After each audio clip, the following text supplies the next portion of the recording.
आज हमने पढ़ना है मेंस्ट्रुअल साइकिल को।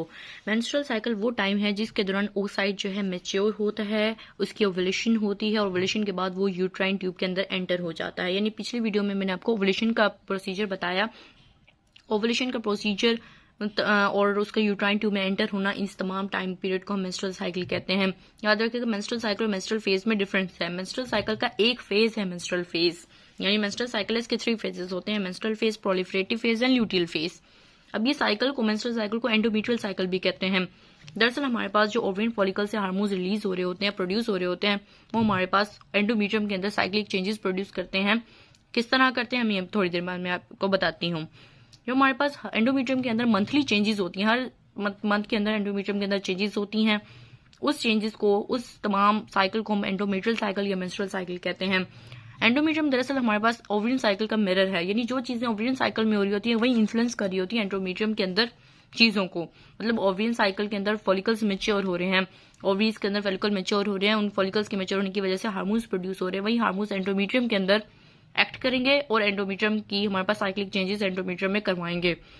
अब ओवरियन साइकिल के अंदर होने वाली चेंजेस से एंडोमेट्रियल साइकिल भी इन्फ्लुएंस होता है, उस पर भी असर पड़ता है। मेंस्ट्रुअल साइकिल हमारे पास दरअसल 28 डेज का होता है, ये तो कहा जाता है। अब मैं आपको इसकी बताती हूँ कि 28 डेज किस तरह से हम काउंट करते हैं।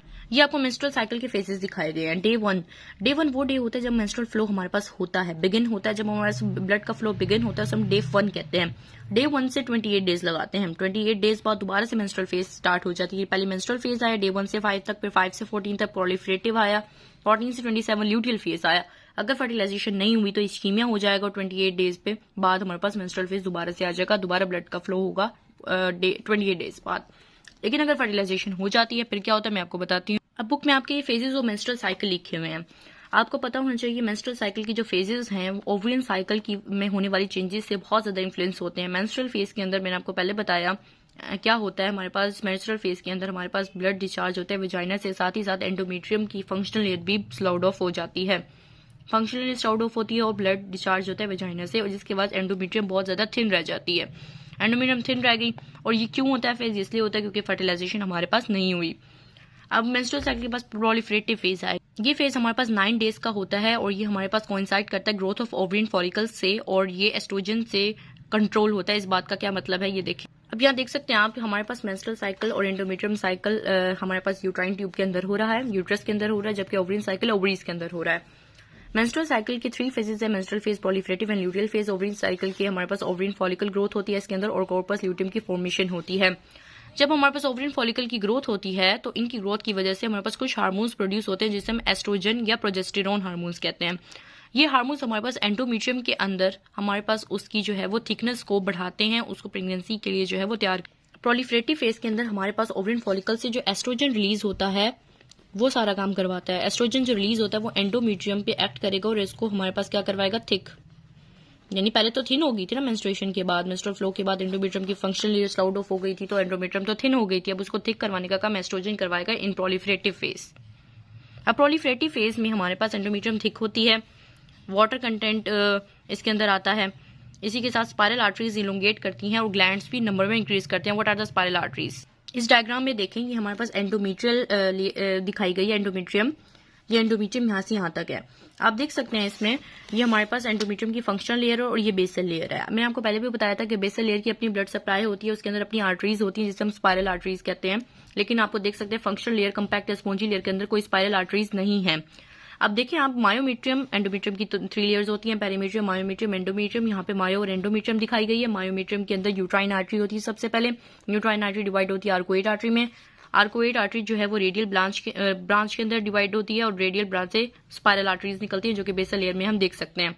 ये स्पाइरल आर्टरीज प्रोलिफरेटिव फेज के दौरान इलोंगेट करती हैं, जबकि ल्यूटियल फेज के दौरान जो है वो ये आपस में बहुत ज्यादा मतलब ये आपस में माउंट करके बहुत ज्यादा नेटवर्क बनाते हैं। तो देख सकते हैं प्रोलिफरेटिव फेज के अंदर यानी ओवरियन फॉलिकल्स ग्रो कर रहे हैं, एक तो ओवरियन साइकिल के अंदर, ओवरीज के अंदर। उसी दौरान एंडोमेट्रियम के अंदर जो कि यूट्रस की एंडोमेट्रियम लेयर है उसके अंदर प्रोलिफरेटिव फेज के अंदर एस्ट्रोजन जो ये रिलीज कर रहे हैं ओवरियन फॉलिकल्स, वही एस्ट्रोजन एंडोमेट्रियम के अंदर जाके एंडोमेट्रियम को थिक करवा रहा है, ग्लैंड्स को इंक्रीज करवा रहा है नंबर में और स्पाइरल आर्टरीज को इलोंगेट करवा रहा है। देन फिर क्या होगा, ल्यूटियल फेज आएगा। ल्यूटियल फेज हमारे पास 13 डेज का होता है अप्रोक्सीमेटली। इसके अंदर हमारे पास जो देखिए कॉर्पस ल्यूटियम भी हमारे पास पहले हुई ओवरियन फॉलिकल की ग्रोथ, उसके बाद ओवुलेशन हुई, ओवुलेशन के बाद जो बाकी चीजें रह गई, फॉलिकल जो बाकी रह गए ओवरी के अंदर, वो कॉर्पस ल्यूटियम बनाते हैं। और कॉर्पस ल्यूटियम जब फॉर्म होता है तो उसकी ग्रोथ होती है, वो एलएच के अंडर होती है और फिर उसकी फंक्शनिंग भी होती है। फंक्शनिंग यानी वो हार्मोन्स प्रोड्यूस करते हैं, एस्ट्रोजन एंड प्रोजेस्टेरोन। ये दो तरह के हार्मोन जो है वो कॉर्पस ल्यूटियम जो है फॉर्म करता है। अब ये दो हार्मोन्स इनमें से मेजर जो होता है वो प्रोजेस्टेरोन होता है, जो कि हमारे पास ल्यूटियल फेज में एक्ट करता है। प्रोजेस्टेरोन हमारे पास जो है वो हमारे पास जो एंडोमेट्रियम है उसको फर्दर रिपेयर करता है, यानी एंडोमेट्रियम के अंदर मजीद जो है ग्लैंड्स है उनको सेकुलर बना देता है, यानी ग्लैंड जो होते हैं वो हमारे पास बहुत ज्यादा बढ़ जाते हैं। ठीक है, इसी तरह से हमारे पास एंडोमेट्रियम को स्टिमुलेट करता है कि वह ग्लाइकोजन रिच मटेरियल को सीक्रेट कर दे, मतलब एंडोमेट्रियम की मजीद उसको ग्लैंडुलर बनाता है, उसके अंदर ग्लैंड्स की तादाद को इंक्रीज करवा देता है प्रोजेस्टेरोन, इसका काम ये होता है। ठीक है, अब हमारे इसी के साथ साथ स्पाइरल आर्टरीज जो है उनके अंदर मतलब फ्लूइड स्पाइरल आर्टरीज जो है वो ग्रो करती हैं, बहुत ज्यादा कॉइल हो जाती हैं आपस में, बहुत ज्यादा कॉइल। इस तरह से पहले स्पाइरल आर्टरीज इस तरह थी, अब वो आपस में इस तरह से हो जाएंगी, कॉइल कर जाएंगी आपस में। ठीक है, नहीं कॉइल कर गई और हमारे पास क्या होगा कि ये जो हमारे पास लेक्यूना डेवलप हो जाएंगे ल्यूटियल फेज के अंदर। लेक्यूना दरअसल हमारे पास जो होती है वीनस स्पेसेस होती हैं, वीनस स्पेसेस। एक तो आर्टरीज जो है वो मतलब जो स्पाइरल आर्टरीज थी, स्पाइरल आर्टरीज तो हमारे पास क्या हो गई, कॉइल हो गई, स्पाइरल आर्टरीज कोइल्ड हो गई, और जो लेक्यूना है वीनस स्टेसिस डेवलप हो गई ल्यूटियल फेज के अंदर। ये तमाम किसके अंदर अंडर हो रहा है, मेनली प्रोजेस्टेरोन के अंदर हो रहा है। और ये 13 फेज का ये जो है वो 13 डेज का ये साइकिल होता है, यानी ओवरीज के अंदर कॉर्पस ल्यूटियम बढ़ रहा है, ग्रोथ हो रही है, फंक्शनिंग हो रही है, यहाँ से कॉर्पस ल्यूटियम हार्मोन्स को रिलीज कर रहा है और यहाँ पर जाके ल्यूटियल फेज के अंदर वो जाके एक्ट कर रहे हैं। अगर तो हमारे पास जो है वो फर्टिलाइजेशन हो जाती है तो ल्यूटियल फेज जो है वो कंटिन्यू रहेगा, ल्यूटियल फेज के बाद मेंस्ट्रुअल फेज दोबारा नहीं आएगा। लेकिन अगर फर्टिलाइजेशन नहीं होती तो ये जो कॉर्पस ल्यूटियम है यहाँ पे जिसकी ग्रोथ हो रही थी ये डिजनरेट हो जाएगा। जब ये डिजनरेट हो जाएगा तो इसकी वजह से प्रोड्यूस होने वाले हार्मोन्स भी खत्म हो जाएंगे। जब ये हार्मोन्स प्रोड्यूस होंगे तो एंडोमेट्रियम को कैसे थिक करवा सकते हैं, उसकी कैसे रिपेयर कर सकते हैं, एंडोमेट्रियम सारी सी बात है उसके वो खत्म हो जाएगी, उसकी फंक्शनल लेयर स्लाउड ऑफ हो जाएगी और मेंस्ट्रुअल फेज आ जाएगा। अब इसके बाद मेंस्ट्रुअल फेज आने से पहले सबसे पहले क्या होता है, मेंस्ट्रुअल फेज आने से पहले इस्कीमिया होता है। इस्कीमिया में यही सारी चीजें होती हैं कि जो ओसाइट है वो हमारे पास फर्टिलाइज नहीं हुआ, जिसकी वजह से कॉर्पस ल्यूटियम डिजनरेट कर गया, हार्मोन्स रिलीज होना बंद हो गया, जिसकी वजह से तमाम काम उलट हो जाएंगे। यानी स्पाइरल आर्टरीज पहले कॉइल करी थी, हम कंस्ट्रक्ट कर जाएंगी, उनके अंदर ब्लड जो है वो मतलब कम से कम होता जाएगा। जब ब्लड कम हो जाएगा तो हमारे पास वेन के अंदर भी ब्लड जाना कम हो जाएगा, जिसकी वजह से हमारे पास इस्केमिक नेक्रोसिस हो जाएगी, वीनस स्टेसिस हो जाएगी, यानी वेन्स के अंदर भी ब्लड नहीं रहेगा, और एंडोमेट्रियम जो थिक हो रही थी वो थिन होना शुरू हो जाएगी और उसकी जो फंक्शनल लेयर है वो स्लाउड ऑफ हो। स्पाइरल आर्टरीज के अंदर जो ब्लड होता है वो कंस्ट्रक्ट करने की वजह से वो ब्लड भी रिलीज होगा, जिसे मेंस्ट्रुअल फ्लो कहते हैं। 20 to 80 ml के करीब वो ब्लड होता है जो कि मेंस्ट्रुअल फ्लो में जो है वो रिलीज हो जाएगा। फंक्शनल लेयर के स्लाउड ऑफ होने की वजह से बकिया जो बेसल रेल रह जाएगी, जो बेसल रेल रह जाती है क्योंकि वो इसलिए रह जाती है उसके अंदर स्पाइरल आर्टरीज होती हैं जो कि हमारे पास उसकी उसको मतलब वो जिसकी वजह से वो स्लाउड ऑफ नहीं होती।